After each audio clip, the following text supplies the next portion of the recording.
bike rally অনুষ্ঠিত কৰিছে মুখ্যমন্ত্ৰীও আহিব আপুনি বাইক ৰেলী নিজে অংশগ্ৰহণ কৰিছে কি ক'ব তেওঁক মাননীয় মুখ্যমন্ত্ৰী নিৰ্বাচনী প্ৰচাৰৰ বাবে আজি বোকাখাটলৈ আহিব আজি বোকাখাটৰ বিহৰাত কুঁহিয়াৰবাৰীত য'ত এয়াৰফিল্ডখন আছে তাতেই এক বিশাল সমাৱেশ অনুষ্ঠিত কৰা হৈছে তেখেত খন্তেক পিছত আহি পাব আৰু যুৱ বন্ধুসকলে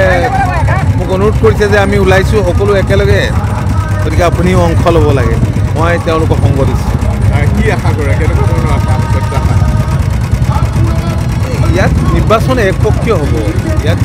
একপক্ষীয় হ'ব আৰু আমাৰো সৌভাগ্য যে এইবাৰ সমষ্টিটো কাজিৰঙা নামেৰে নামাকৰণ হৈছে আৰু এইটো হৈছে প্ৰথম নিৰ্বাচন কাজিৰঙা নাম হোৱাৰ পাছত আৰু আমাৰ প্ৰাৰ্থীগৰাকী মাটিৰ মানুহ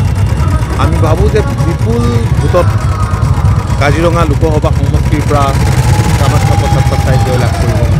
যিহেতু আপুনি কৈ আছিলে যে মই বিধানসভাত আপুনি যিমান ভোট লাভ কৰিছিলে